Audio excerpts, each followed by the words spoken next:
Good afternoon, everyone. My name is Hyunju, head of the Institute of Ecological Aesthetics and Art. Currently, the ARKO Museum is having an exhibition called Nothing Makes Itself, and I am very honored to be hosting the online international symposium that is associated to the Nothing Makes Itself exhibition. Today is the first day, and the theme is Expanding Artistic Imagination with Technology in the Time of Climate Crisis. The following are the artists who are participating in today's symposium. The co-founder of digital platform Digital Earth, Leonardo Dellanoce, and Ms. Yvonne Volkart, co-curator of Eco-Visionaries, held by the United Kingdom Royal College of Art. And there are three distinguished artists who are participating in the exhibition, Ms. Susan Anker, Ms. Ayeon Kim, and Diakron. We will be talking about the contact point between climate change and art, and how to address climate change from the view of artists in diverse perspectives. The order of today's presentation, for the first hour, we will be listening to the presentation of the participants today, and in the second session, we will be having lively discussions. Then now, I would like to go into the presentations of the participants.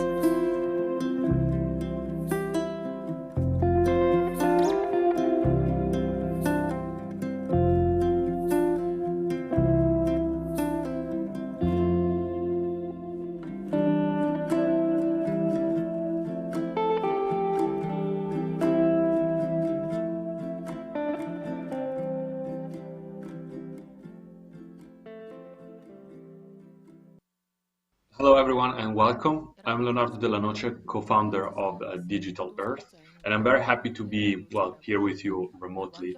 So the first thing I would like to say is thank you to ARKO Art Center for inviting me alongside such amazing speakers. This symposium is a really great initiative, and I'm happy to share with you what we do at Digital Earth during this short presentation. For those of you who might not be familiar with it, Digital Earth is a global support program for artists and designers who work on and investigate, the digital reality we live in. What that means practically is that we support artists with fellowship, with grants, with network, and broadcasting their work at different symposia, conferences, and exhibitions we organize with our global partners around the world. And there is also Digital Earth is also an expanded network of researchers that support the artists, mentors, and scholars that participate in our activities. And the fil rouge or the red thread among everyone's research is basically to kind of investigate how the digital technologies we create and we use every day inform our vision, our view of the world across different cultures, and what are techniques and cosmologies from different cultures, and how this comes all in one specific discourse. So today I would like to tell you our research question for the second edition of the Digital Earth, and kind of unpack a couple of terms to kind of give you a teaser of the type of research we do at Digital Earth that hopefully will interest you to read further on. And at the end of the talk, I'm going to give a couple of references that I will mention. So without further ado, let's dive into the theme basically of this year, fellowship and research at the Digital Earth, which start with the question, for which Earth do we create? And this question entails three things, many more, but today I would like to talk to you about three main things. One is what is the urgency for us behind asking this question? Second is, what do we mean by Earth, of course? And the third one is how to answer this question. What are the kind of the methodologies or some ideas to do so? So why are we asking the question? we started from like just being cultural producers, all of us, in the contemporary world, and feeling a sense of planetary urgency, and also a sense of like emergency and confusion. Part of that is due to the fact that many of the technologies we use today, especially like the sensors and low Earth orbit satellite infrastructures that orbit and monitor our planet, give us a clear picture that the Western-centric idea of humans being the masters of the planet is a cultural construct. There is really no basis for it, and this exactly the data and the monitoring of the planet shows us that we are in a much different situation, and the planet might not be the globe that we thought we mapped and we mastered all along. And the second part of the urgency is also to try, in a way, or contribute to create a sort of like new common ground to articulate a new vision of the planet altogether, coming from different cultures. So kind of provincializing the usual modern Western view of what the planet is and what technology does in this context, and rather include many other very important perspectives to abandon the kind of globalization and cosmopolitanism we are used to, and build an alternative one that is built on multiplicity of cosmologies and cosmotechnics, rather than one monocultural view of what that could be. Second, the Earth. What do we mean by Earth? A digital Earth. For the second year of digital Earth, we think of Earth as the concept of the planetary, as articulated by the Slovakian philosopher of technology Lukáš Likavčan, who defines the planetary as Earth not seen as an object, not the blue marble, the rock floating in the sky, but I'm more thinking of it as an impersonal process, right? A geochemical, geothermal process. So seeing the planet as this very complex ensemble of systems that work with or without humans, and these are namely, the hydrological system of the planet, how the water circulates around, or the metabolism of carbon and nitrogen, or the ecosystem food chains. All of these complex physical processes where also humans are involved, sometimes as triggers, sometimes just like a pawn in bigger processes, that builds an image of the planet that is much less familiar to us, is much more complex and much more precarious. And this point is very important for us, also referring to the why of this question, because of course this vision of the planet does not allow for this kind of smooth appropriation of other vernacular cosmologies by the grand narrative of Western globalization. So it really does away, in other words, with the globe, and and all of a sudden every site on Earth becomes a privileged vantage point to observe these processes. So it brings in a certain situatedness, which for us is very important, having like being a global support program, having so many of the participants coming from very different parts of the world, but still coming together in building these from the cosmological multiplicities to build this kind of like new image of the planet together. And this brings us to the third question, to the third point, maybe this question, the last one for today, which is how to do so. If we take the planet to be, the Earth to be this planetary system of processes, then all of a sudden in this precarious terrain we need navigational tools, both to, again, mediate different worldviews to each other, but also to simply navigate the world we live in. And we found, or at least we believe, cosmograms are these very powerful and potent tools. Cosmogram being essentially diagrams of a certain worldview or of a certain cosmology that are never only, drawn or represented. And you may be familiar with the Bakongo cosmogram, but always performed and lived. And this is a very important point. Important because since cosmograms really mediate our relations between us all, but also the exteriority of the planet, then they become this tool through which we can mediate different visions on the planet and negotiate them and ultimately build something together that will allow us to tackle the great challenges that we are confronted with.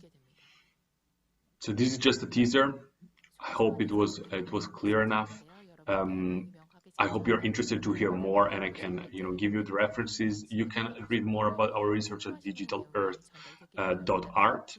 There you can find also several interviews with different practitioners, from philosophers to artists from different parts of the world, that focus on kind of breaking the technological, cosmological monoculture, which is of course like a big part of what we do at Digital Earth, as well as read also the text. An extended text around the research theme written by us, the team, together with Łukasz Likachan, who I mentioned already. And if you're interested in maybe reading a couple of the inspirations that led us to this research question, I can point you to the work of Yu Kui and his book Cosmotechnics and the question concerning technology in China, and Łukasz Likachan book Comparative Planetology. With this, I conclude my presentation. I hope this is inspiring you to read more. I look forward to hearing the talks of the other speakers and the discussion later on.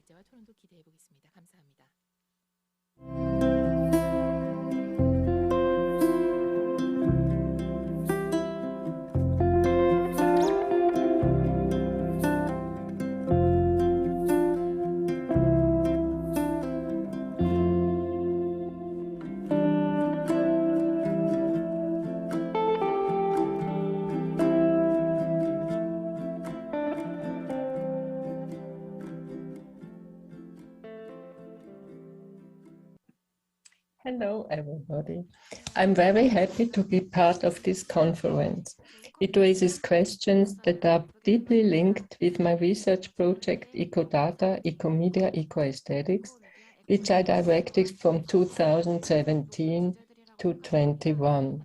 In my talk, I want to tell you about the VR installation of atmospheric forest of Rasa-Smith and Reite-Smith. It is one of the outcomes of the project.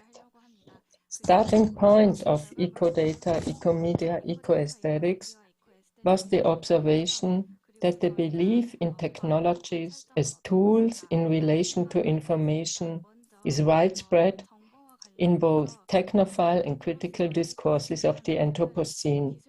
Connecting to technoscientific methods of observing the world, many artists use technologies as sensors and methods, such as big data, to get in touch with what has been unknown for a long time. They try to translate earthbound signals into human perception in order to deliver information and establish new relations between humans and non-humans. But what exactly do ecomedia and ecodata tell us? How do they affect us? And how does art cope with these challenges? These questions interested me as technical sensing promises to provide relevant data based on verifiable facts. This delivers the promise that a measured environmental problem becomes something of which people are aware and can be altered. The aesthetic reuse of technological sensing techniques in artistic and communal practices is therefore often touted as a means for action.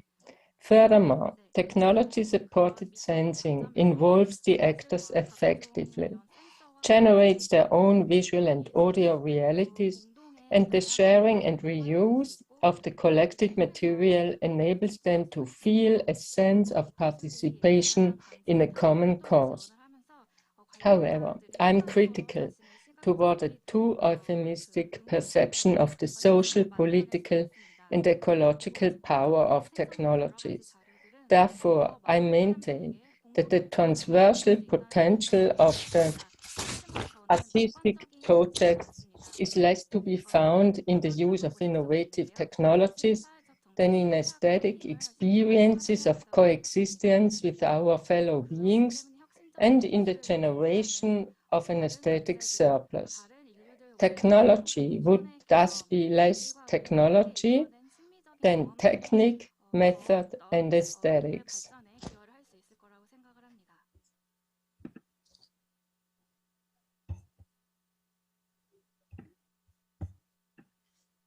At the center of Ecodata was the collaboration with the WSL and their research on the Pfienwald.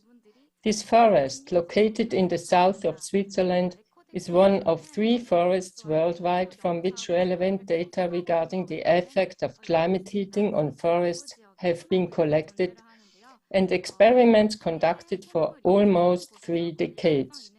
Severely damaged by the local aluminum industry in the early 20th century, and the extreme drought increased by climate change, it functions as a long-term outdoor laboratory to study the conditions of forest viability in the Anthropocene.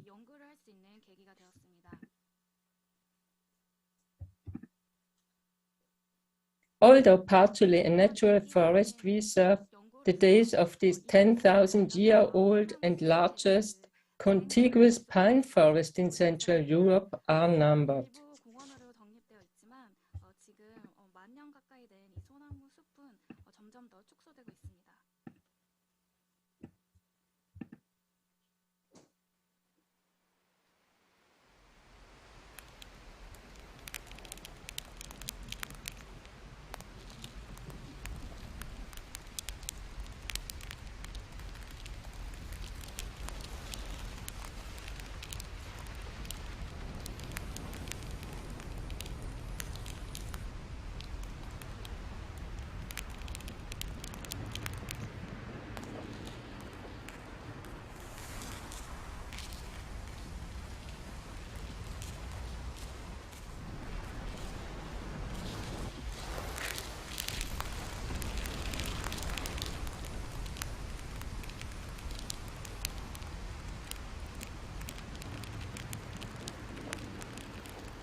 I enter a space that seems light and dark, abstract and realistic, dissolved and organically compact at the same time.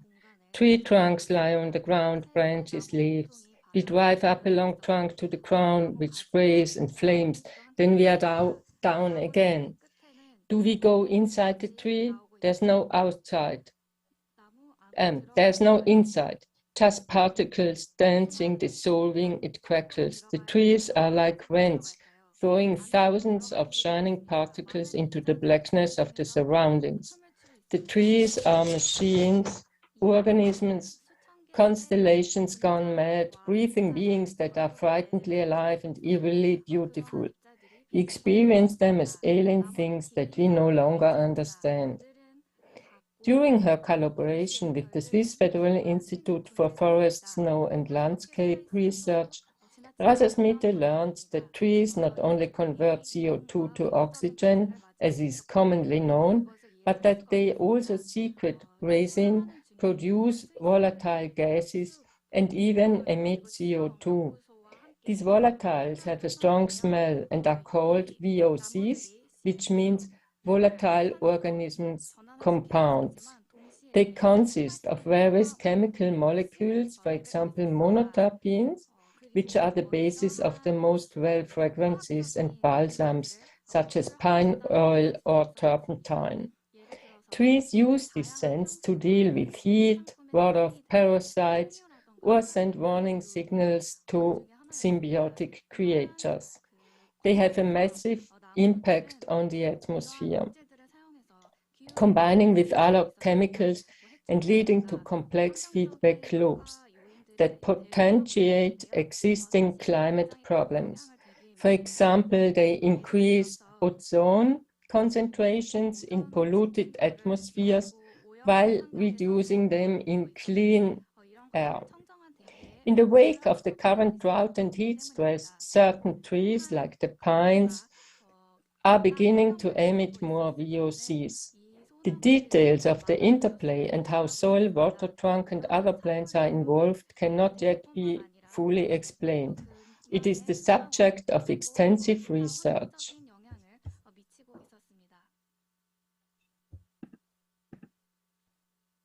The WSL provided 𝐸𝐧𝐚𝐿, a LiDAR scanner, as well as collected data.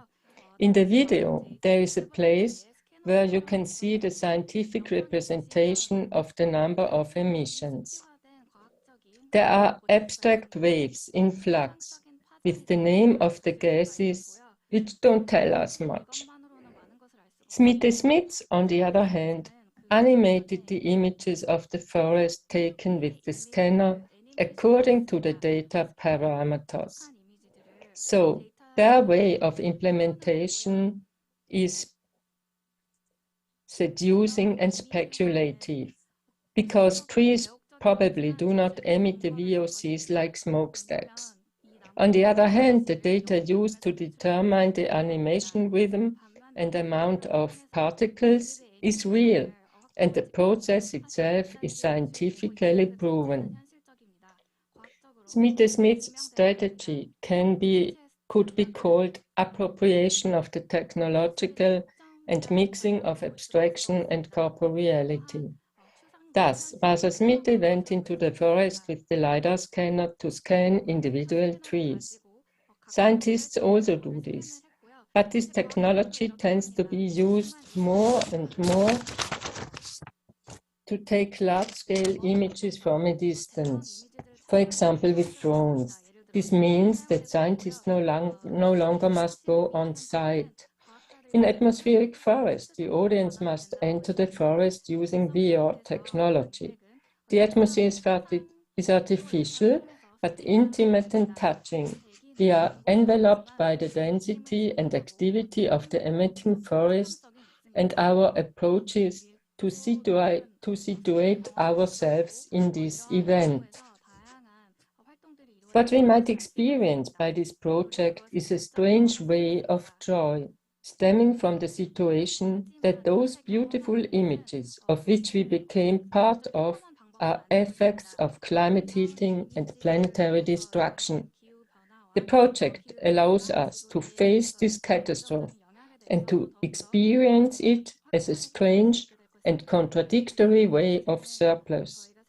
In this sense, it is a celebration of the refusal to let ourselves be intimidated by panic and fear of the barbarism of the Anthropocene, as Isabel Stengers would call it. Thank you.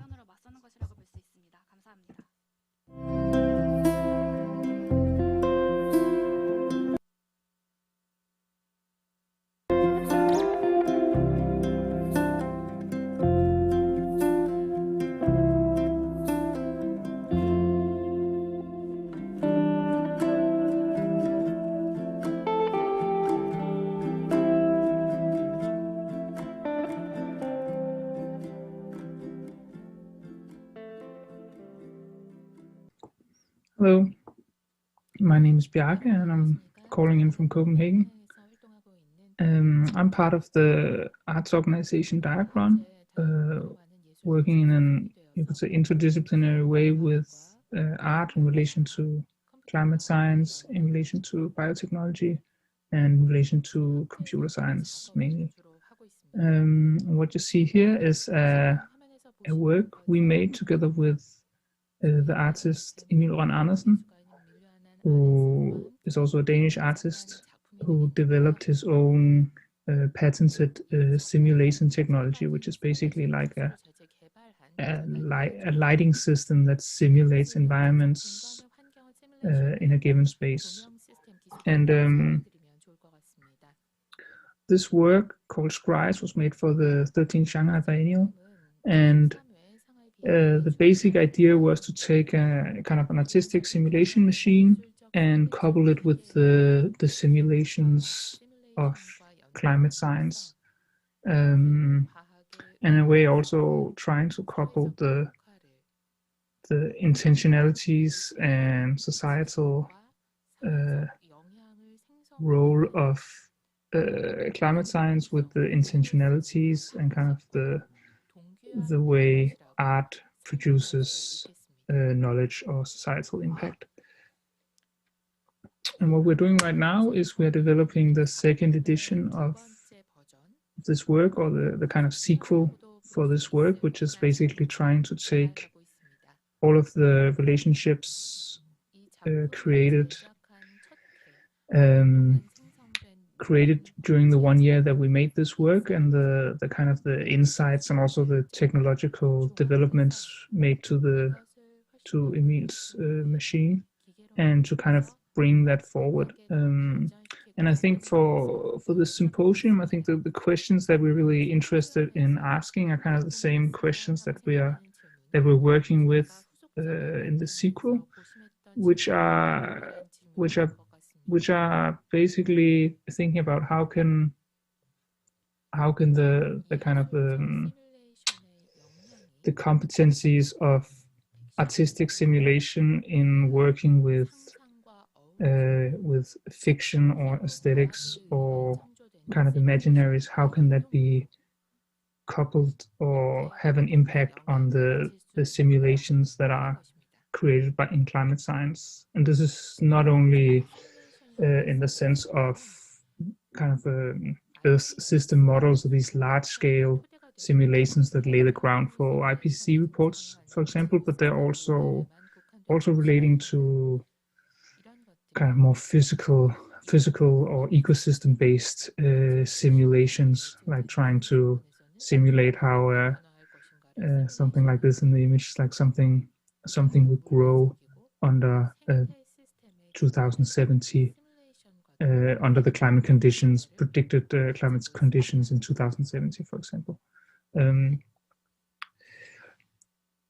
So that's kind of one question that we're researching. Another is, and along or kind of related to that, is how can we, what are the possibilities of embedding artists or artistic practice deeper into the actual production of climate science. So in effect, trying to go away from this like extractive tendency that art usually has, where it goes into a field and it kind of mines that field for knowledge or kind of interesting themes, and it will kind of take those, it will kind of transform those themes into some kind of aesthetic object that can be shown in an art museum or a biennial or whatever. And if we kind of bypass that model and try to create some methods or protocols where art is part of the beginning of projects, where it's part of the application process, or it's thought as part of the scientific project, for example, or the goals of the scientific project could also be completed by art and not only by science itself.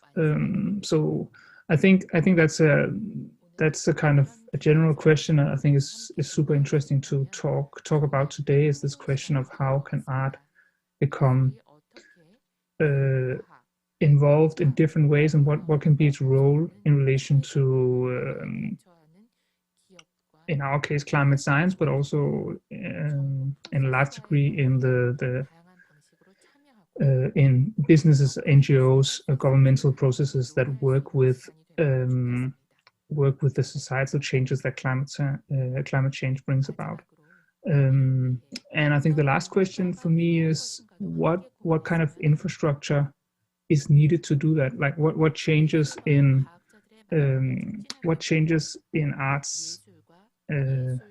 arts infrastructure are needed to actually facilitate the meetings between artists and scientists, but also maybe the kind of the relationships that need to be built, the kind of the long-term nature of that kind of collaboration. What kind of infrastructures would allow that, and how should they be made? These are some of the things that we're thinking about and would be really nice to discuss in the meeting.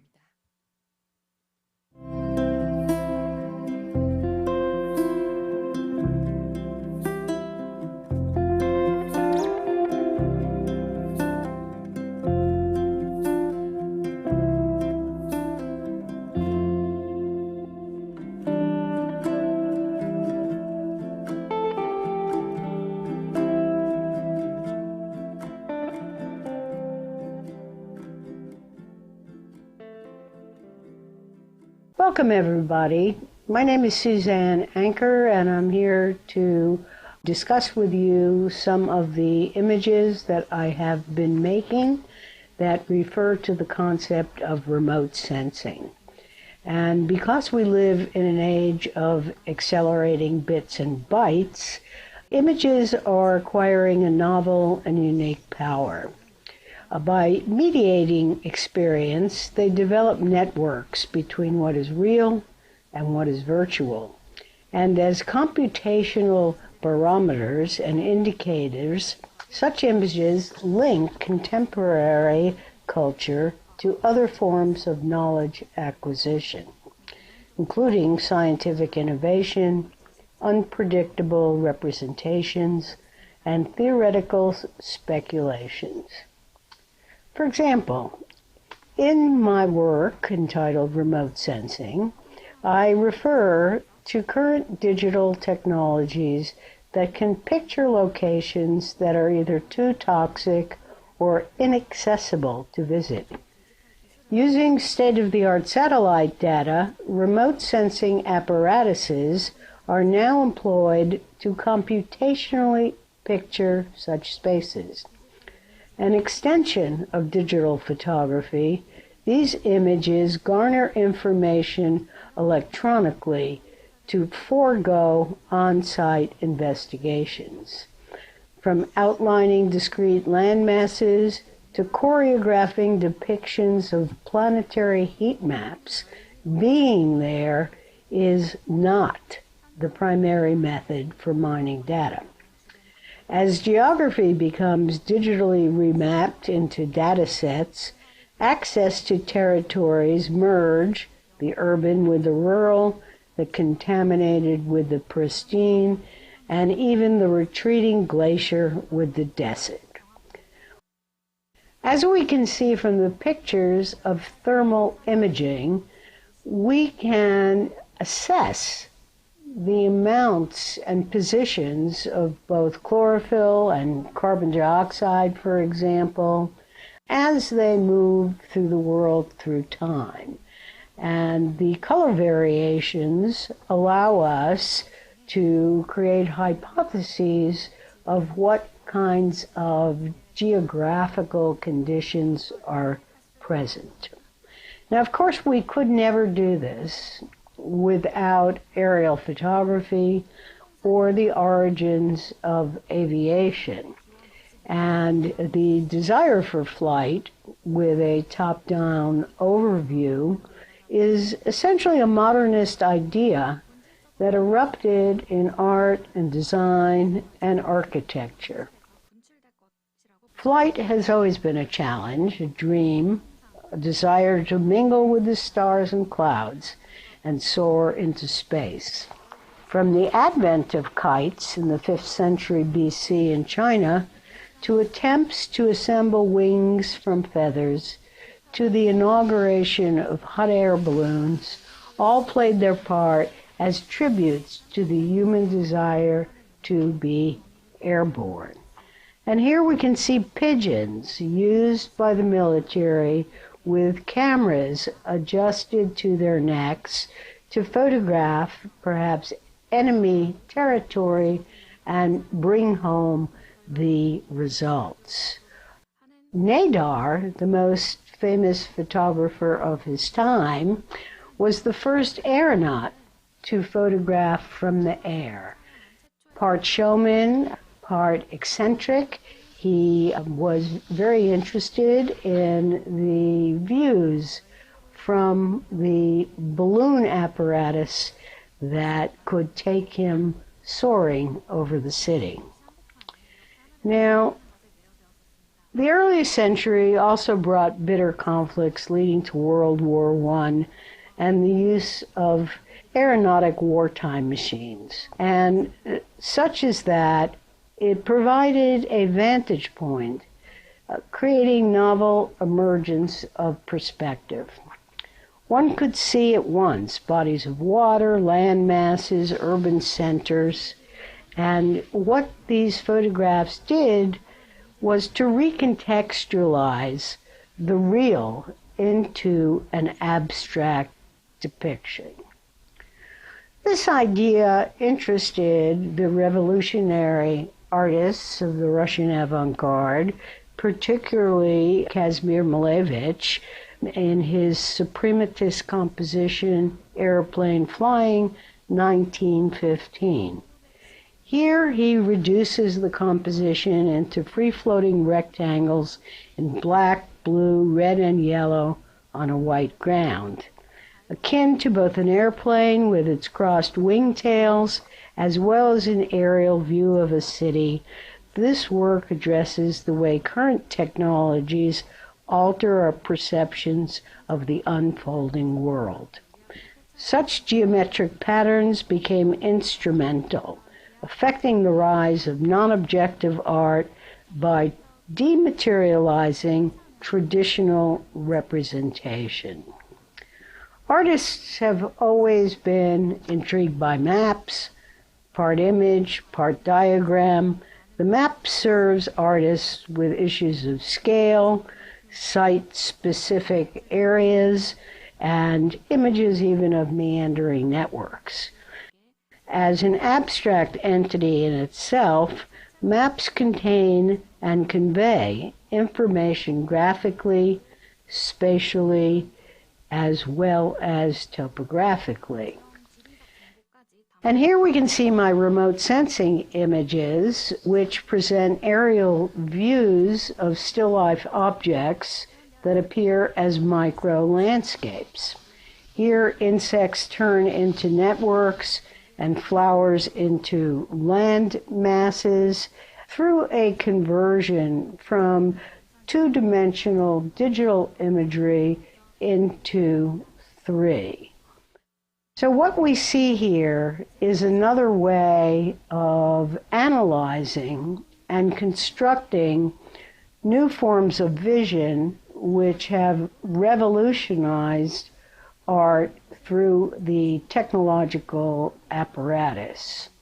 From Google Maps to surveillance cameras to artificial satellites, the aerial view has opened up images of landscape seen and perhaps never before seen.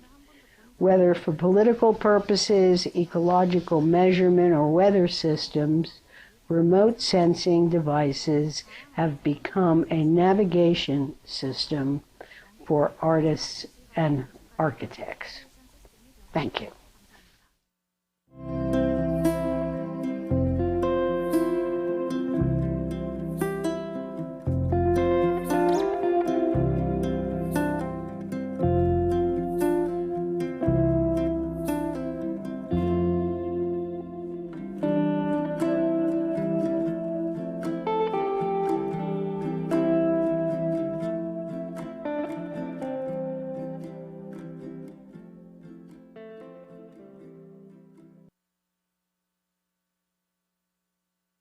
Hi everyone, my name is Ayeon Kim. I'm an artist participating in the show Nothing Makes Itself. Probably I'm one of the least tech-friendly presenters among us today, but I would like to introduce my VR project briefly, as well as a specific geoengineering method called CCS. carbon capture and storage system that are widely applied everywhere on Earth these days. This is an animation showing the progress of continental movement from Pangaea continent to the present. Also, it is said that this Pangaea was not the only supercontinent in Earth's history, but the most recent one, which means that the circulation of tectonic plates have been repeated so many times throughout the Earth's history. The plate tectonics are not solid, not standstill elements, but they have been constantly moving and migrating to somewhere on Earth. Another image of Pangaea continent. This is an image of a strata model from Australia. Australian tectonic plate is known to be the fastest on Earth. It is said that it moves 8 centimeters a year to the north. So the Australian government needs to adjust the GPS data for navigation system regularly to prevent accidents. We can assume that the solid ground like land or continent are in fact the agents in perpetual motion. Only their temporality is so different from ours.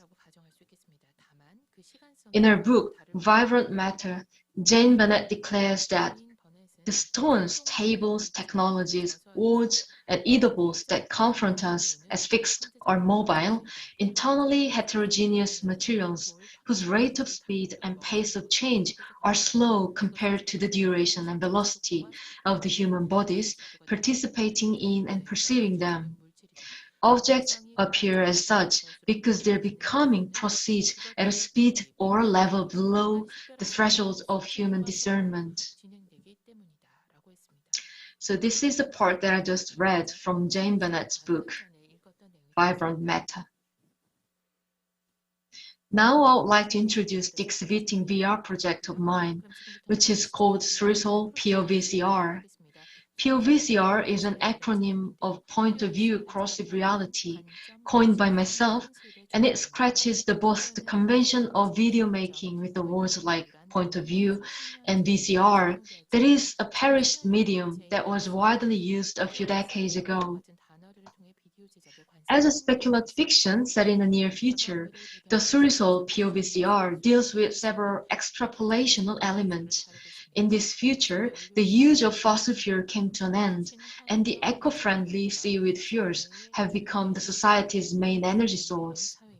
The fuel is made out of fermented kelp especially, and Surisol Underwater Lab manages an integrated process involving seaweed farming and biofuel production near the coast of Busan in South Korea. So Hyla, the senior researcher at the lab, just returned from Ramadan holiday, and here's good news and bad news from Surisol, an AI that manages the lab. So Hyla is a former humanitarian status holder who left Yemen escaping the Yemen war back in 2018. The conversation between the character Sohaila and the AI Surisol hints at the symptoms generated by carbon credit trades, energy sustainability, and extreme weather. At the end of the fiction, the small submersible vehicle wherein Sohaila and Surisol are boarded are being sucked into a strange cavern. They examine that it might be an abandoned carbon capture facility from the past, and the facility seems leaking. Then the vehicle started to be sucked into the surface of the Earth, and eventually into the bottomless pit in between the strata. I'll show you a short excerpt of the VR. I was within and without, simultaneously enchanted and repelled by the inexhaustible variety of life. Awake. Hello, Sohaila. It's been a while. How is the weather outside? Thank you for letting me move my holiday up for Ramadan. You have seen the world for the first time in a long time. But to see the world growing, even without you. We'll be able to invest everything in bioplastic production facilities. Could you send Turbo Shell? We're going to need to get out there.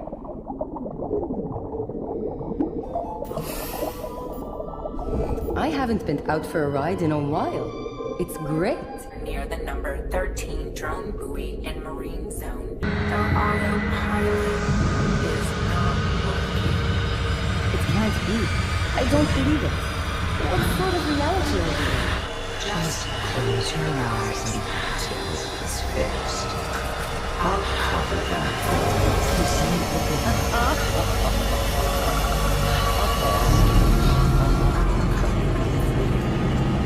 It's medically understood. Everything's all simple, so you can live without stopping.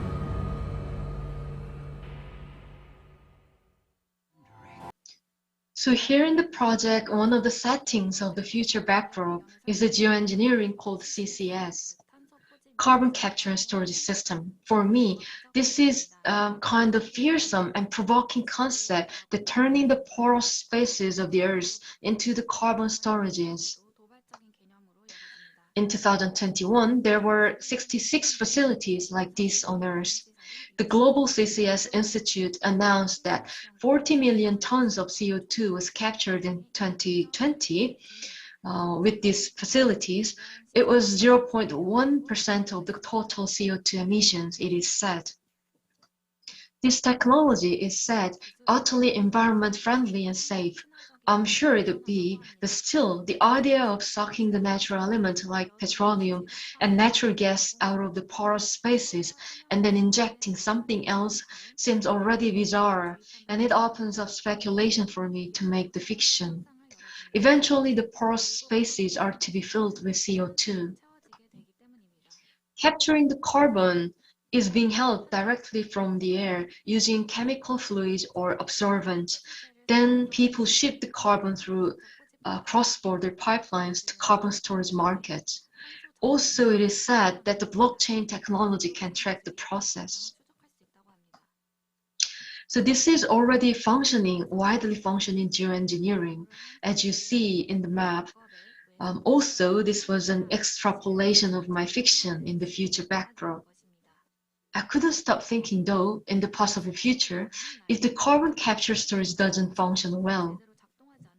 So in the end of the VR, the world surrounding Sohaila and Surisol start to collapse, and they encounter some powerful, monstrous phenomena as if they are being absorbed by the inner side of the Earth. So this is the end of the presentation. Thank you for watching.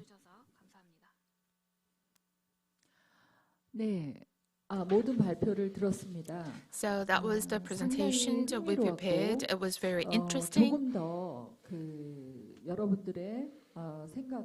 and very thought-provoking. It was such a great opportunity for us to look deeper into the various ideas of the presenters. We have many questions in the chat room. We have limited time for the discussion session, so before moving on, I'd like to ask the presenters to ask questions to each other or make comment on each other's presentation. So before opening the floor for questions, but even before that, since we are talking about artistic imagination with technology, and the presentations have been focused on that subject, as for Mr. Leonardo Dellanoce, who is the co-founder of Digital Earth, I'm kind of curious as to Digital Earth. That's not the Earth as the globe, but it's fluid. And it's a combination and the platform for the collaboration among multiplicity of cosmetologies. So this is an attempt to redefine the world from ecological point of view and to have a better understanding from the ecological perspective in order to tackle climate crisis.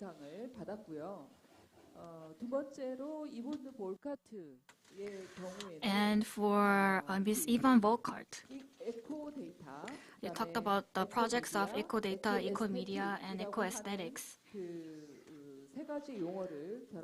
And you combined these three languages to talk about the work you are working on today and some of the publications. The pine forest that you mentioned and all of the particles that you are talking about, what type of tools, what type of instruments did you use to show that? I am curious about the technology that enabled that depiction. So I was curious about it, but we also received some questions about it in our chatting box from the audience as well. So the technology that enabled the expression of the particles in the pine forest would be my question. Turning to Big Prize presentation,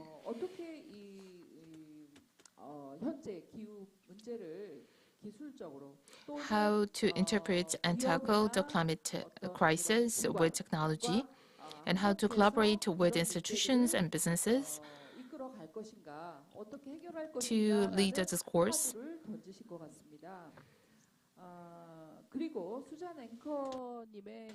And then to Ms. Susan Anker.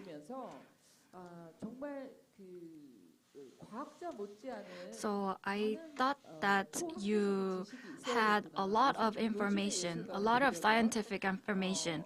I think artists today also need to have scientific background and depth in science to be able to fully express themselves.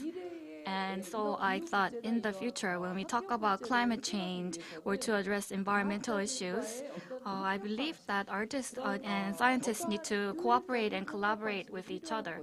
So what kind of efficient cooperation can take place to address this? Have you experience? And maybe if you have some methodology for it, it will be great. Last but not least, turning to Ayan Kim, you said that you must be the least technology-friendly presenter, but I don't think so. I think, well, you are very tech-savvy and you have implemented various technological features in your work to make it very interesting and exciting in terms of the storytelling.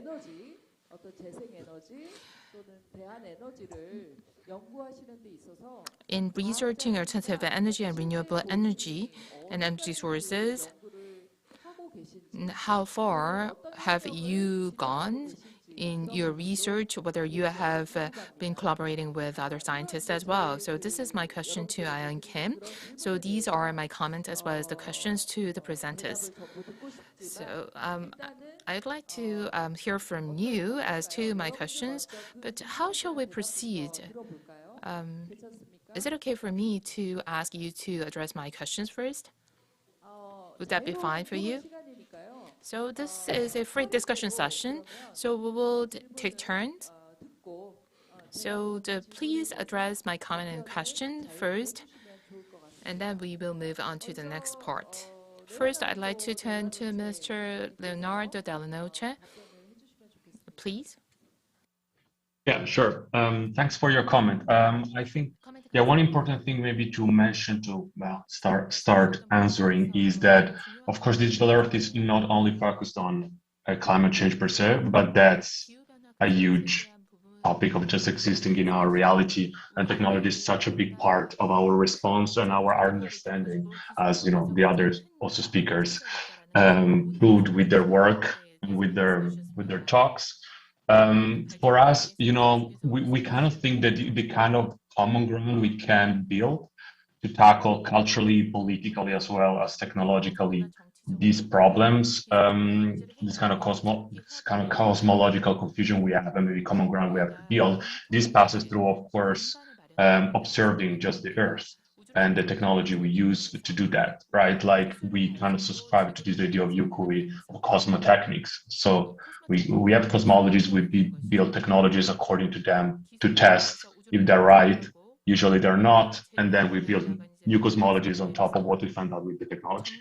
And today for us, a huge site of creativity and we think of urgency is indeed using these kind of technologies that many of the participants use in their practice to re-articulate how we position ourselves as humans simply on the planet. while doing that, always remembering that most of the technologies we use today come from a certain part of the world, or from a certain technological tradition, and there are geopolitical reasons also for that. And so there are many possibilities that also come from, other parts of the world where climate also related questions are being addressed technologically, but just simply in a different way than observing the planet through satellites. So that's kind of where we are, I think, and how we understand, the ecological discourse. But I'm not an artist myself, right?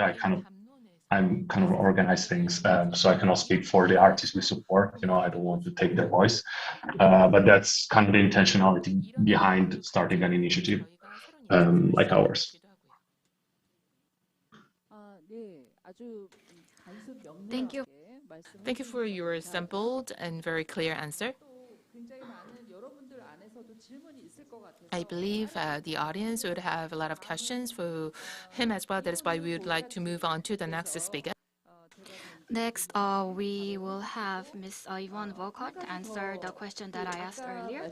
And there were some publications. I think there are some people in the audience who are interested in the publication from you. So maybe you can repeat the title of the book or the publication as well.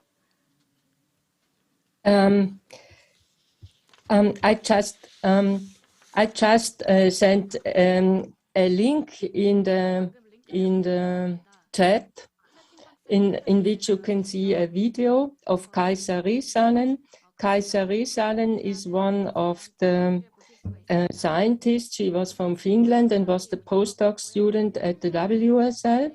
And she is doing the research there about these emissions. I don't know if this already helps a little bit, but there you can see how she is conducting this research and measuring these emissions.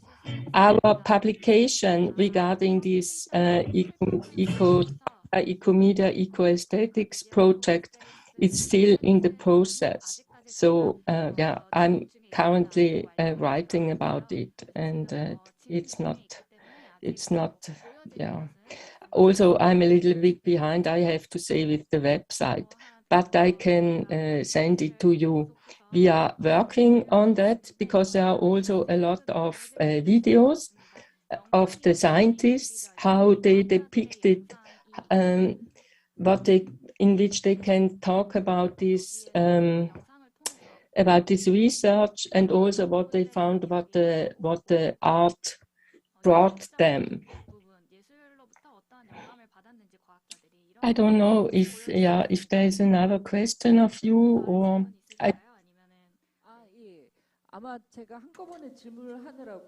So because I asked the question to all of you at once, maybe some of you forgot the question. And so the question was the particles, how it spread in the forest, the particles, the VOCs. How did you capture that? How did you visualize that? What kind of technology did you use? What kind of tools and instruments did you use to express that? This is what I tell you. It was not exactly my research. It is the research that the WSL does, and especially 𝐸𝐧𝐬𝐧𝐚, of which I sent you the link. And in this video, you can see how she's doing it. It's with different various sensors. And what especially she is showing in this short YouTube video is that you can see that she thinks that a lot is happening in the stem. So you can see there how she is adapting various sensors there on the step, and then you can also see. So I'm really not, I don't know it in detail. Yeah, but I feel that I maybe, and Rasa Smite, who was working with 𝐸𝐧𝐬𝐧𝐚 and the others research, she used the data, and the data you could see in my video. There you only see the amount, for example, of turpentine, which is the problem is that these volatile gases are very short. It's only seconds that they are emission. So it's very hard for the scientists to measure it because they are volatile. so then you see the amount. The sensors are measuring the amount of it, and they translate it into these graphs, which you could see in my image. And this is what Rasa used, and she made this animation in which she animated the trees. So this is what is happening there. With the LiDAR scanner, she photographed the trees in the forest, and then she animated the trees. I think also what is my argumentation, that I find it very interesting that an artist makes something so beautiful out of such a catastrophe and about such a thing. And this is maybe also what I find so important now, that we find maybe that art, she does not negate what is happening there, but maybe art can also try to show it in manifold ways. So I think we really have to go out of this sadness and paralyzing, which is actually, yes, paralyzing us. And so maybe these contradictions, which are in this beauty, maybe it could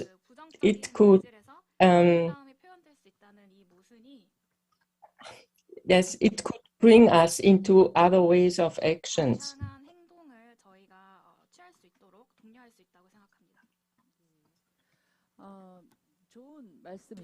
Thank you very much for your comment.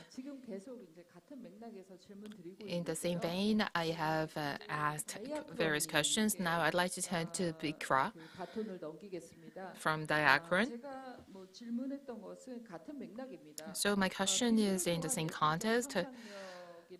The expanding artistic imagination with technology, well, that was the theme of the presentation as well. In a way, well, the work might look only as an expression of technology because, well, it can be realized only with technology. But as many do, it is incorporating aesthetic sense. So there is a vague line between, or balance between art and technology. How do you control such a balance and strike a balance between art and technology? So, and to which extent do you collaborate with the scientists in order to produce your work?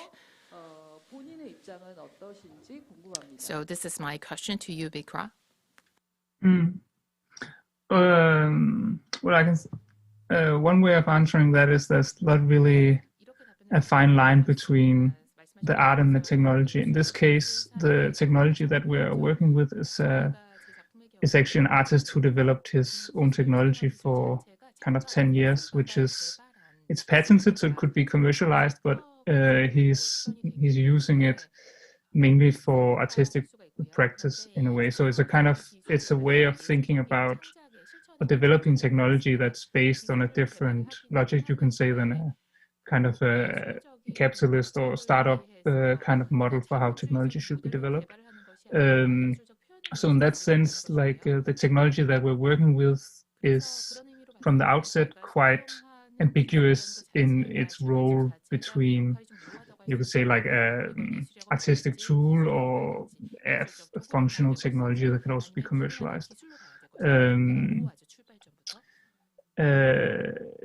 And I mean, in relation to working with the artists, with the scientists, we did a lot of work creating, you could say, kind of like a dialogue or a conversation with them, visiting them many times, being together with them, visiting where they're working, and kind of trying to understand the work that they're doing. And I think that's just like, that was the first project we did in this vein, but I think that's where I found the most potential in a way, is that our response from the scientists was large degree of openness and large degree of enthusiasm for bringing other perspectives onto their work, because I think that right now there's a one of the problems is that climate science is the people who have access to climate science is very limited, and that means that the results of climate science are mainly interpreted by a specific set of logics, which are mainly kind of legislative, or by the scientific community that will kind of then make a report or something. So you have this kind of lack of people taking the results of the science, or the kind of the knowledge created by the science, into society in different ways. So I think for me, what came out of doing this project is a kind of realization that there needs to be, that there's an institutional infrastructural lack in how climate science, but also climate change in general in society is kind of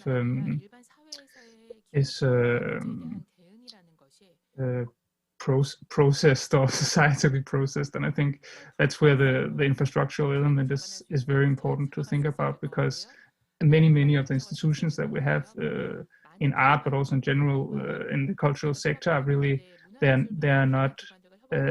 are coming from a 20th century context, and if we should make institutions that are for the 21st century, I think climate change should be kind of like a central parameter for how those institutions are working, and that would require quite a new development of you would say protocols or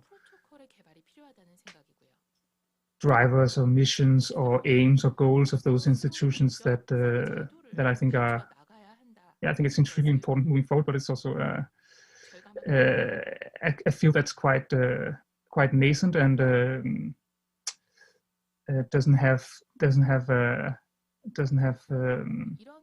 so much of a track record to draw on. So it's the kind of an experimental process to work with it.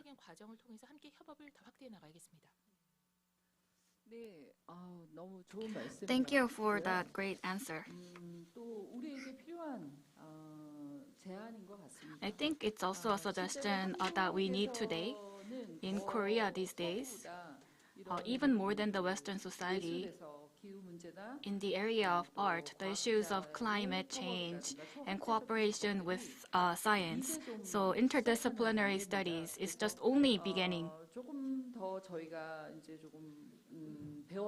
So I think there is a lot for us to learn. And then also at the same time, it's something that we need to work on. It's our homework. So thank you for your answer. So Miss Susan Anchor, you waited quite a long time. I'm not sure if you remember my question. Do you? I do. You had asked me about sort of how we can develop more programs or initiatives that bring artists and scientists together. And I think that there are a couple of issues here that really need to be dissected. First of all, we need to develop a shared language.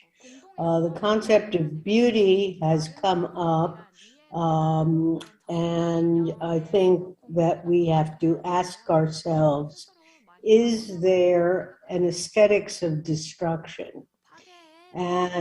Or is that an oxymoron? How do we read images? Because they can also give us false data.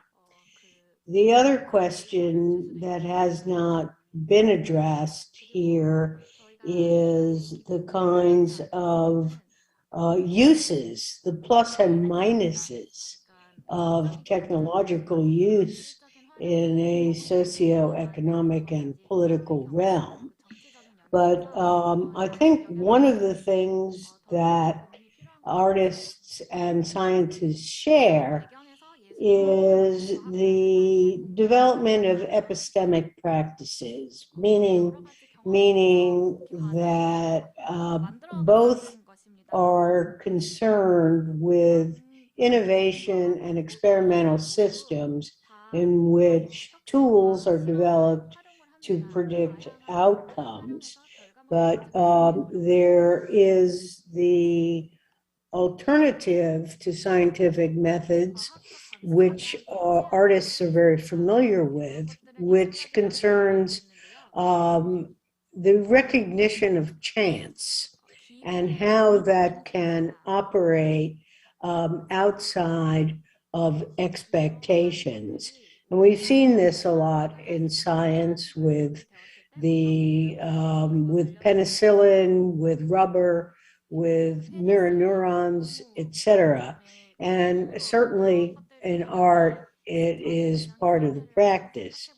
So the development of a shared language between art and science that goes beyond the idea of a beautiful picture and enters into the domain of 21st methods, as Descartes said, I think is the step forward in combining these practices which come from alternative epistemologies.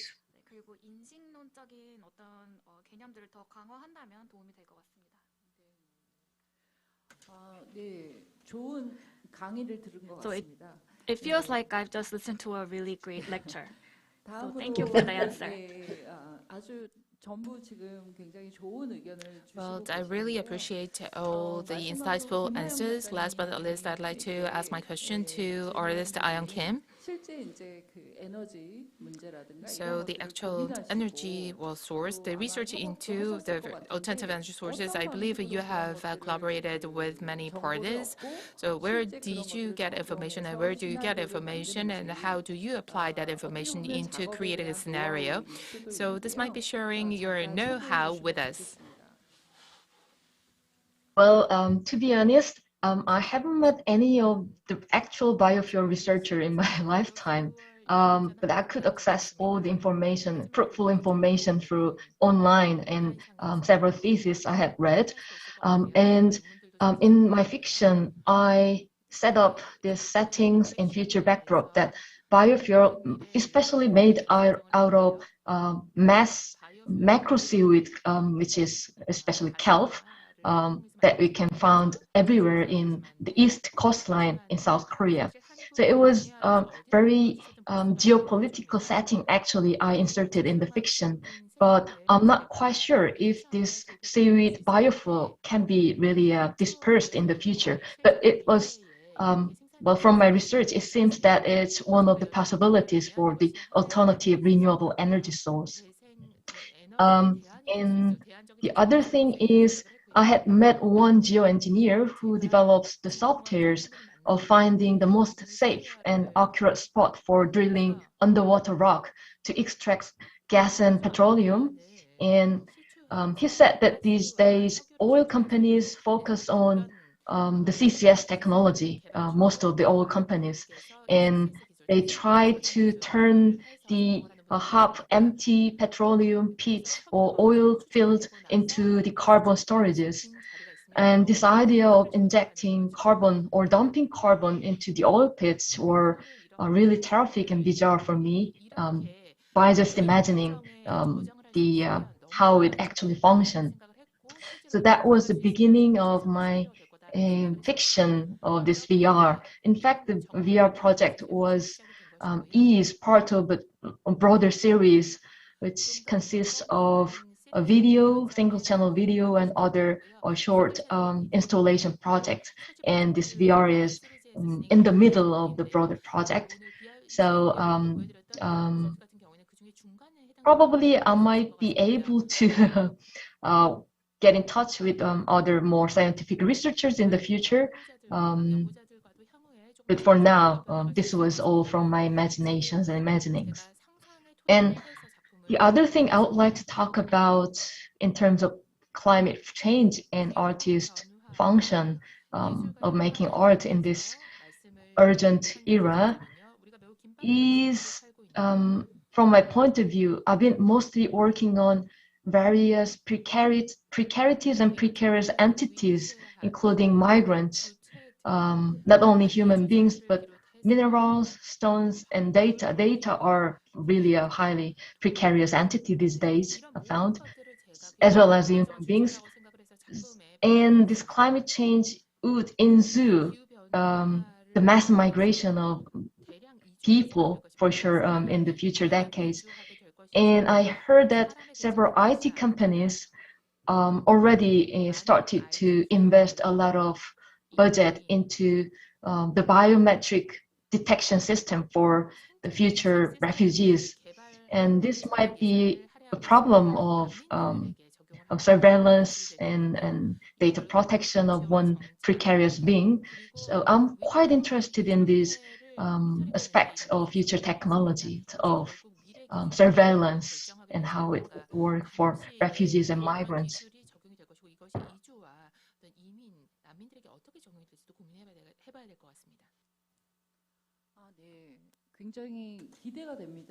So I think your answer escalates our expectations for your forthcoming series. So while I was experiencing it, the CCS technology, I thought that people will use it to make money, right? And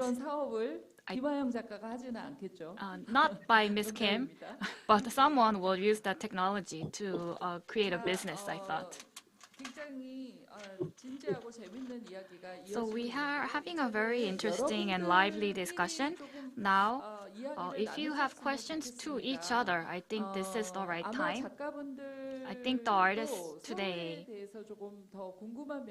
I'm sure there will be some things that you are willing to ask one another. So I think the participants can start asking questions to each other and start a discussion.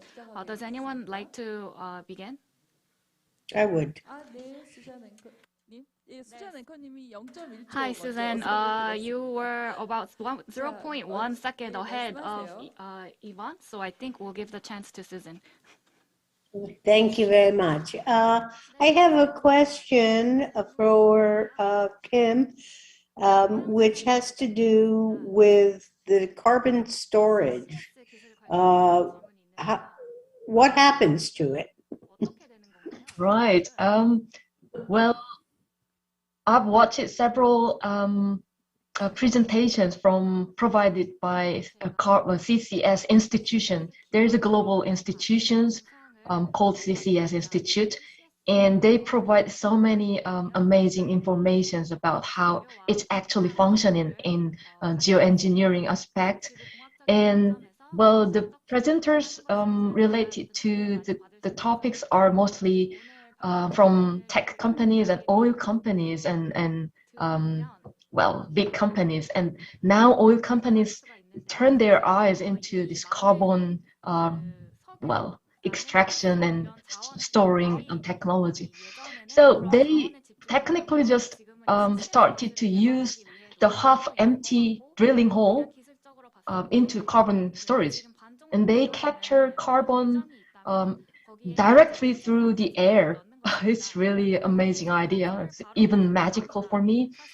Using catalyst, the chemical catalyst, the carbon can be captured into storage, and then they deliver it through pipelines, and then they just dump it into the underground. And nowadays, carbon trade seems really developing area as well.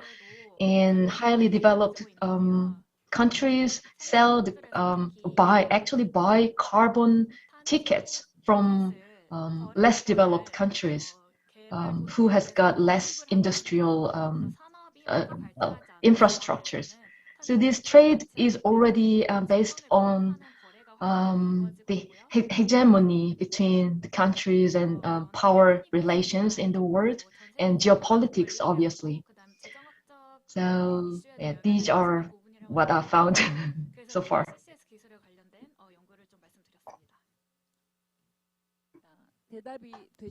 So does that answer your question, Susan? it begins to answer my question. I guess I'm looking for a more utopian solution in which the carbon is not only captured but is reused in some way to take away its toxicity.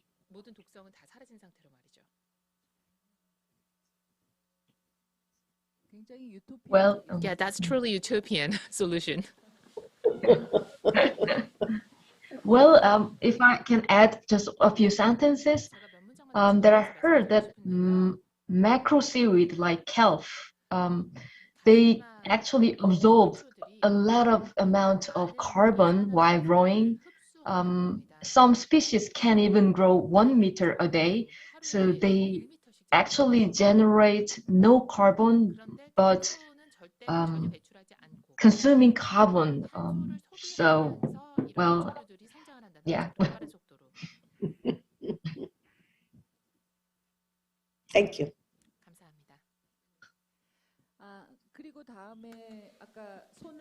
Then the next one who raised her hand, Yvonne.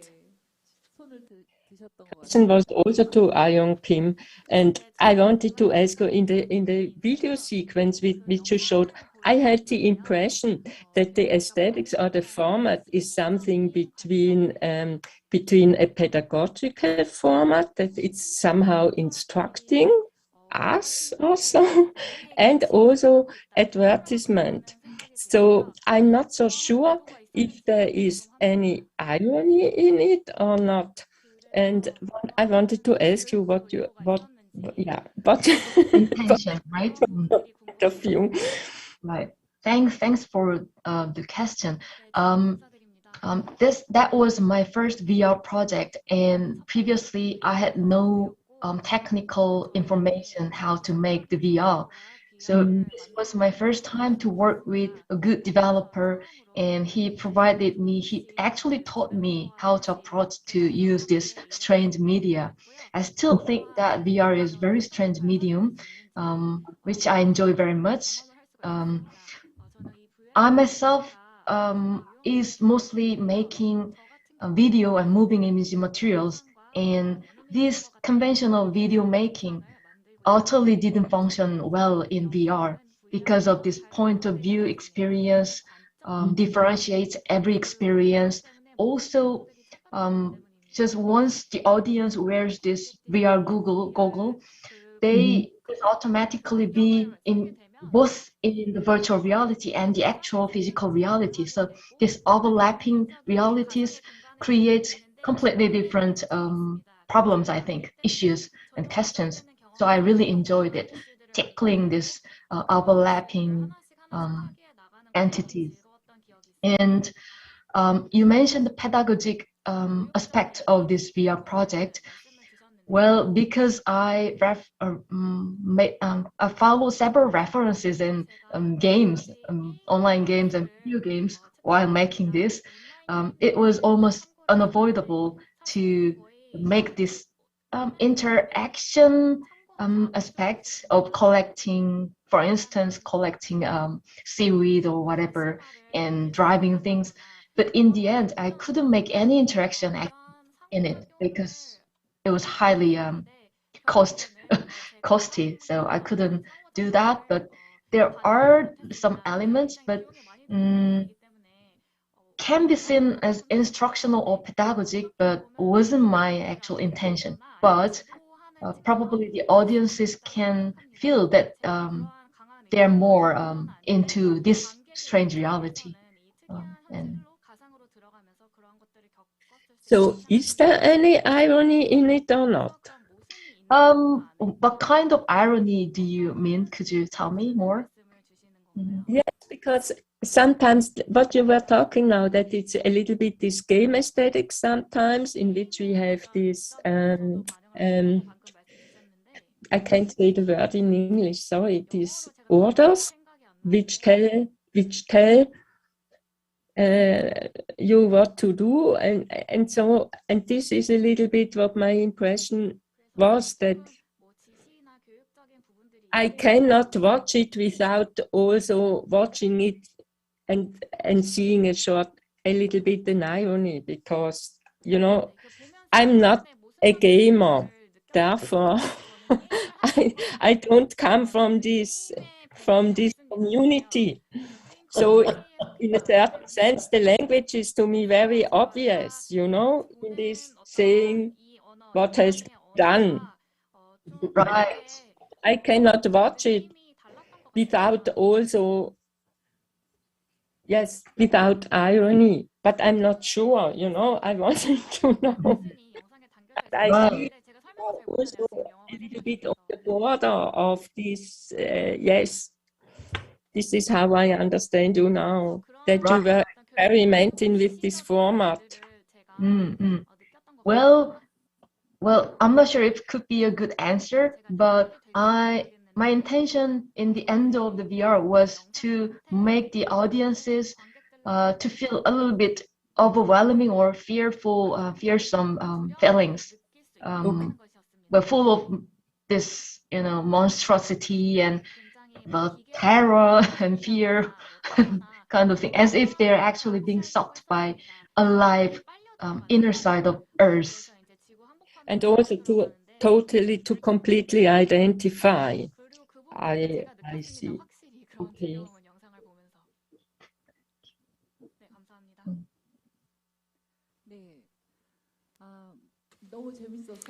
I was having so much fun, and so I lose how time went. We have a little more time to continue our discussion. So if there is anyone who wants to ask a question, whether it's Leonardo or Bikra, if you have any question to other presenter, well, this is your opportunity. Or if you have any brilliant idea, well, this is your opportunity to share that with other presenters. Well, 𝐸𝐭 Kim seems to be in the spotlight today.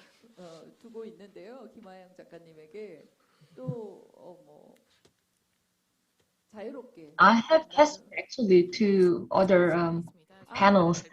Well, I found that several artists are using this complex data, scientific data. I'm not sure if they are publicly easily attainable. It seems very complex, and probably the data are only attainable through a state or government permission or cooperation. And could everyone talk us about how you attain those data and how you collaborate with those governmental institutions actually? Because I think this is a big part of your practices, most of you, I think.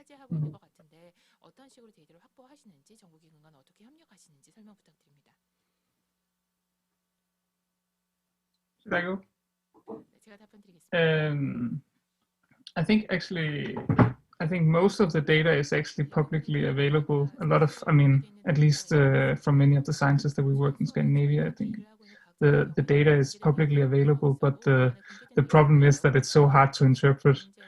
Like, you need such a complex skill set to interpret. So, like, if it's public or not doesn't really make a change.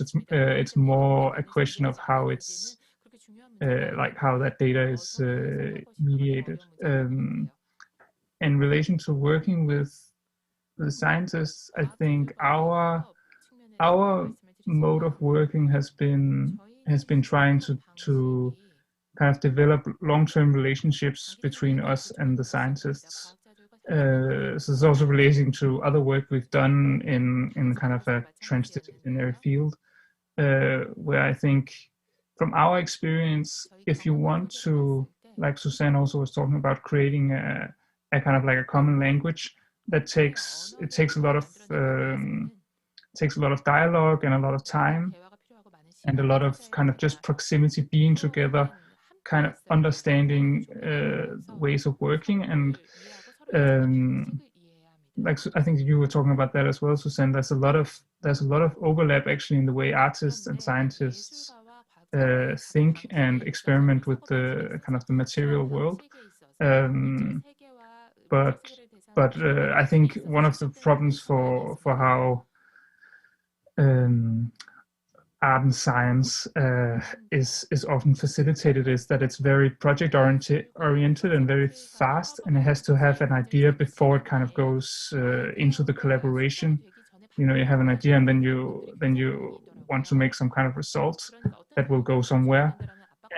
And I think in art, if you want to make collaborations or kind of relationships between climatic data and climatic scientific practice and art, you need to have more time to actually create the ideas from scratch or from the meeting, and not from some kind of idea of the field that you have beforehand. Like you have a kind of image of whatever climate science is, but I think there's so much more potential in kind of creating a dialogue or relationship, and then looking at what you can do together from a kind of like a mutual or common ground.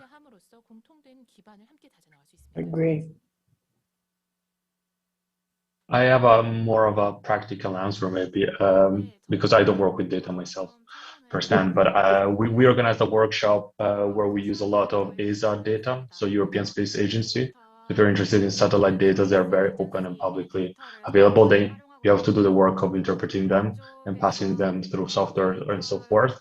But these are complex data, like, you know, not many people have the infrastructure to capture such data. So that's let's say a good occasion to be able to work on things. And we did a workshop with artists that were working on basically, yeah, real-time data, which means for the 𝐸𝐧𝐻 infrastructure is like 12 days when they loop. So you have the real time, and to make maps basically that will incorporate this data.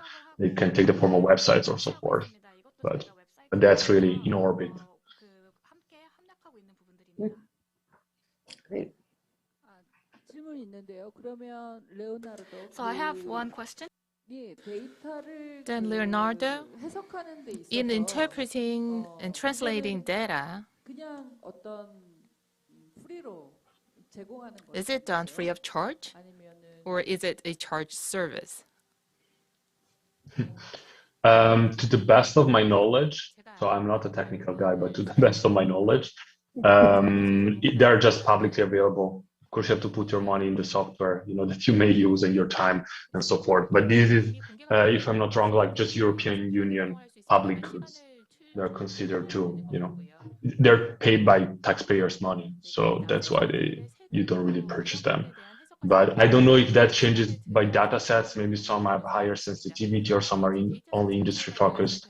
I'm not really an expert on that, but there is availability, and I know of artists who work with them. So I imagine they're free.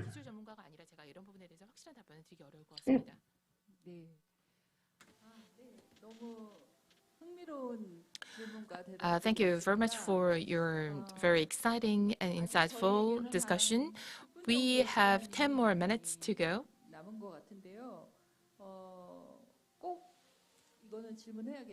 Is there anyone with the burning question? Is there anyone who wants to ask one burning question ahead of anyone else? I would love to hear a question from the audience as well. Yeah.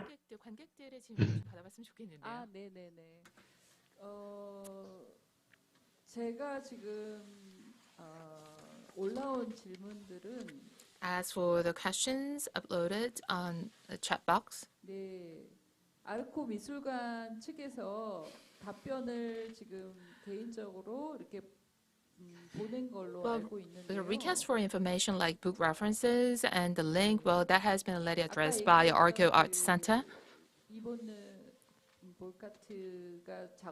Well, the link, Yvonne, you shared with us, and how the particles were implemented and realized, that was one of the questions. And the books published by Digital Earth,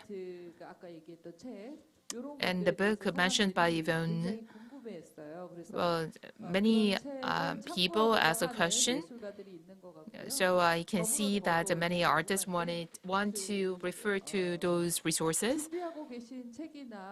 So I would like to ask you to share with us any references, but the books you can recommend some of the books and the resources if there is anything. But, or if you have any plan to publish any book, Susan, if there is any book you want to introduce to the Korean audience, this might be an opportunity for you. Well, there are many books that I have edited or written. I think there is my most recent article in AI and Society Journal that is published by Springer. I talk about epistemic practices in bioart. And I think that kind of looking at bioart, of which I am one of the originators, I think that that is now sort of spreading, particularly to some of the other information tonight, such as eco-media, I like that term, or eco-data.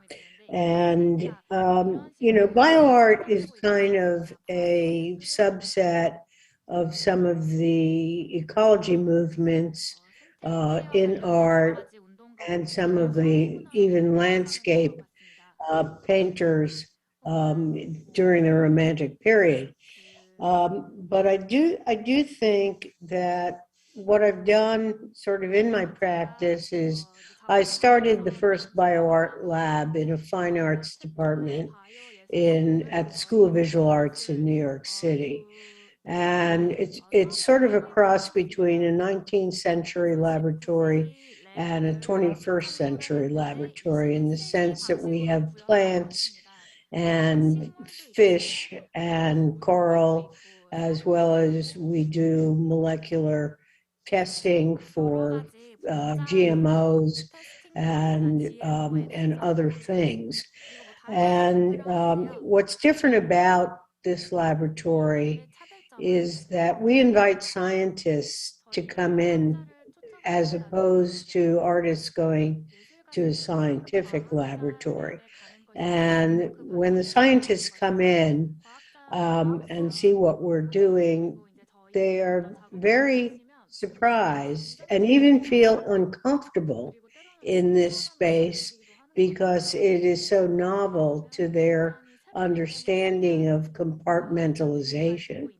And I think that this is something that is happening in other institutions as well as we move forward. In fact, there's a conference taking place in India at the beginning of December, in which bioart is one of the major themes.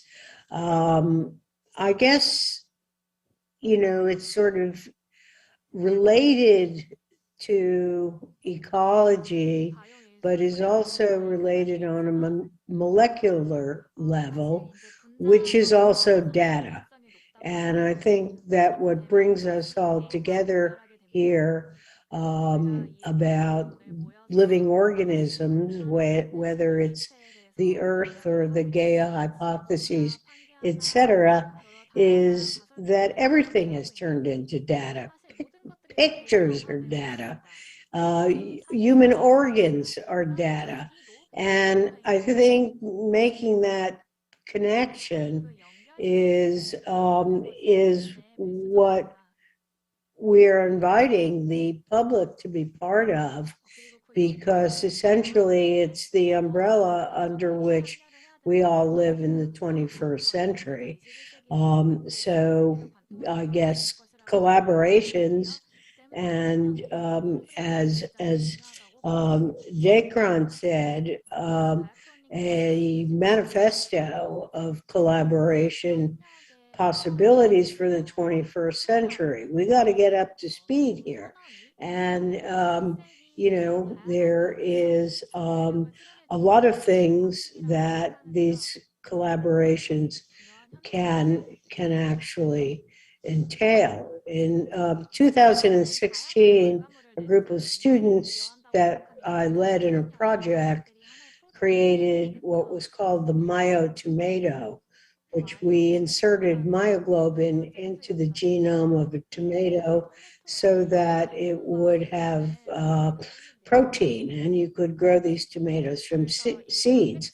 Now, of course, 5 years later, companies such as, the meatless burger has developed their own version of this.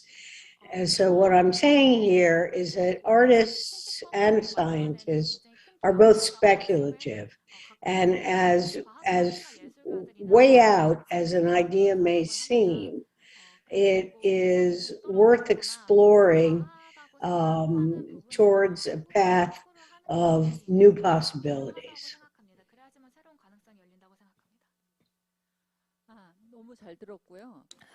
Thank you very much. So we have one more question from the audience. I'm sorry, Yvonne. Well, the question has been there for such a long time. The question is to Susan.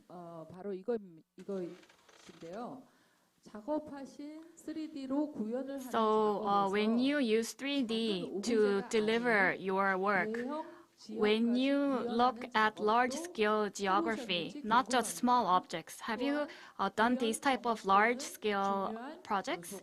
And is accuracy not very important in your work?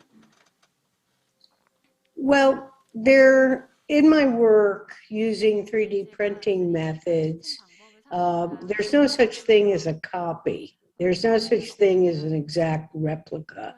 So accuracy is on a spectrum of degree. I've never done a large-scale satellite project, which I would love to do. And again, the technology for making these 3D maps, I would have to make these pieces in pieces. But if you could connect me to somebody who has a satellite, I would be very happy to engage in a piece like that.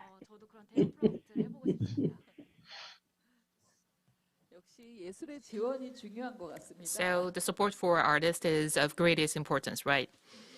Yes.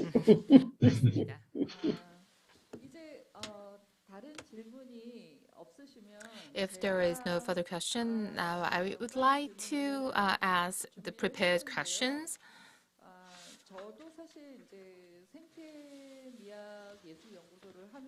I am a director at the Institute of Ecological Aesthetics and Art, and I have curated various exhibitions. You might know American artist Aviva Lamani. And as for this artist,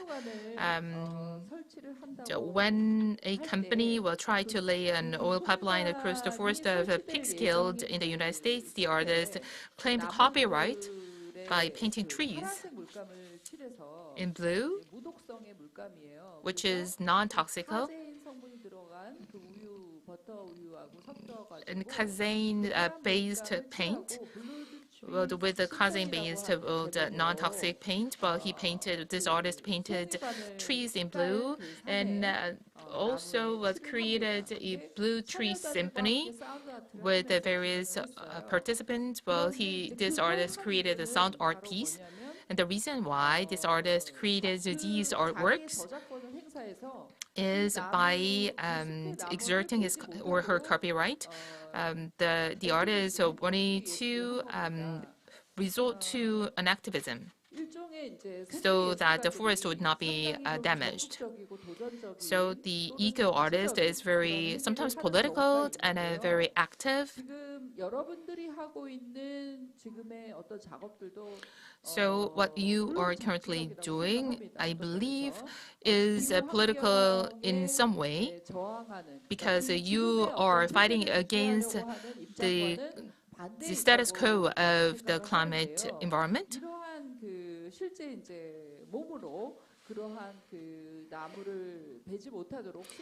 So, considering the example of or the precedent set by the artist, Abiba Rahmani, I'd like to ask for your take on this kind of activism or activist or artistic practices. So this is a question to any one of you.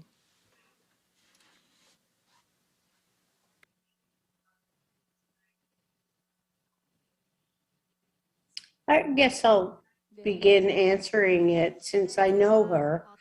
And I think she has been a great proponent of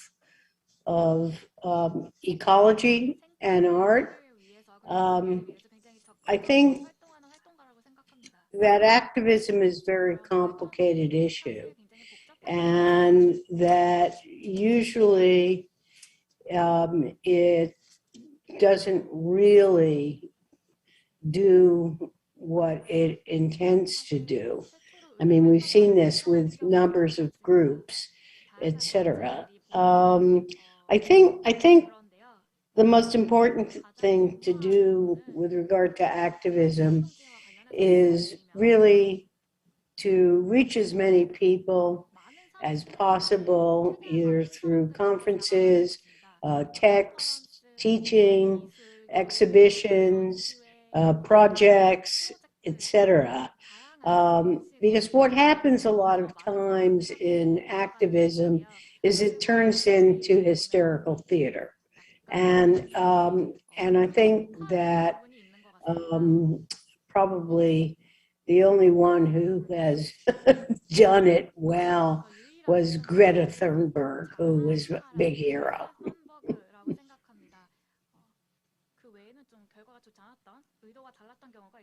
Yeah, I guess I have a bit of a general maybe comment because I also don't know the artist personally, but I usually appreciate when artistic practices kind of, take an action that kind of exposes certain infrastructure or legal system that we know they are in place, but we don't really know the details of. And usually the system always are kind of, for lack of a better word, bizarre sometimes in the rules and how you can find loopholes or how things are defined. So kind of like uncovering this kind of system that we are not maybe aware of at the moment, but we live in, operate within. That's something interesting. As for the activism, for me it's hard to, let's say, continue in that direction. But like this kind of unraveling power relations, I think it's always interesting when artists kind of like poke when it hurts the most. Perhaps that's exciting at least. But that's a personal statement.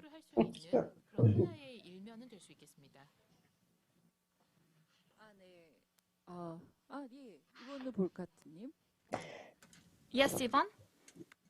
Yes, so maybe what would be really great is if in the future there could be more collaborations between artists.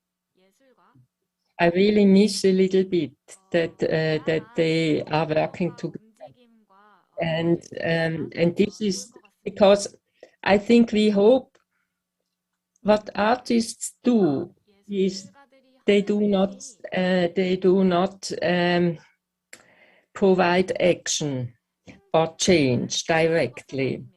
And sometimes this is a real problem. If I hear the forest, as I showed before in my example, and it's even VR, so we still do not sense the forest, and it does not lead to action. And the scientists with whom we worked, they maybe in a certain sense, they hope that artists could mediate this into the public so that action might emerge, because they are not heard.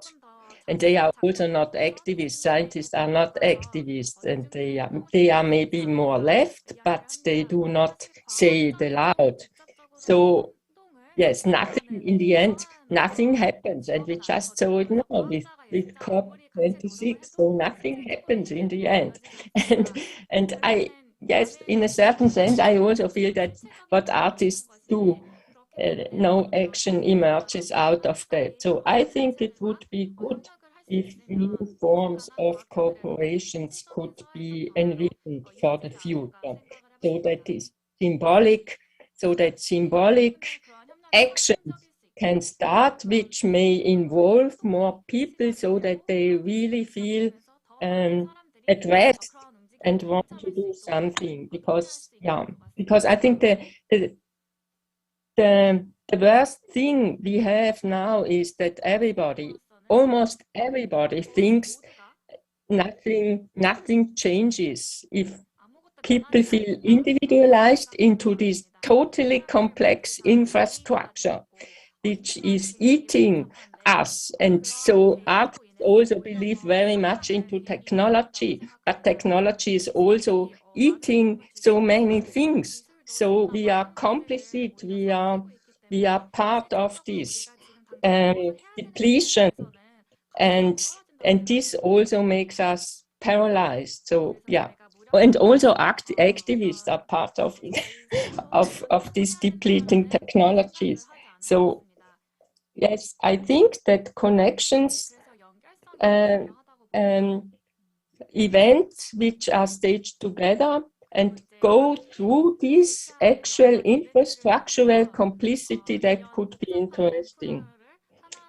To show publicly that there are common interests by various people and communities. And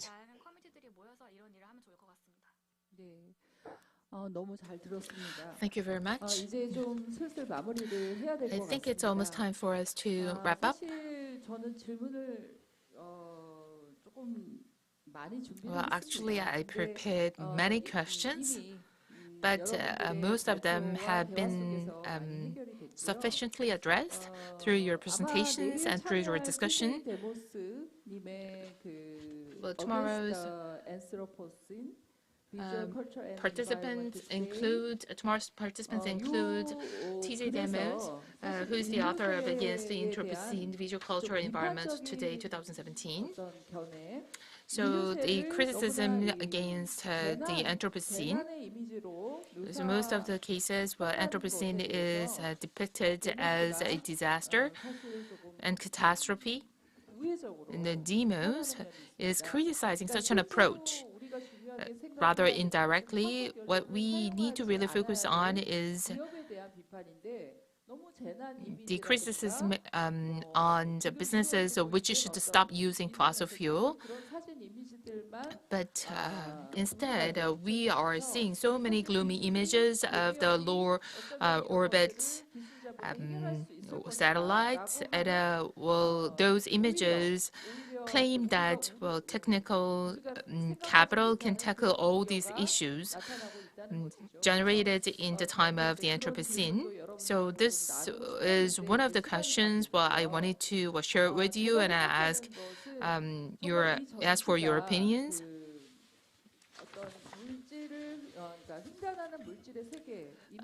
I believe this exhibition is not just about transversing matter or materials, and I believe this exhibition is also about transversing materials in our world and transversing world individuals.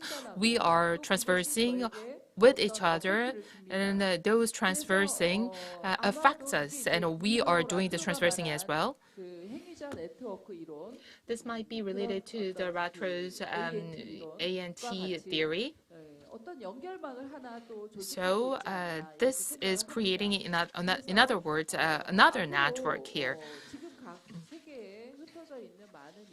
So I believe artists and researchers throughout the world, if they can build such a network, then we can see another developed or advanced model, whether in the form of an artwork or an article or a theory.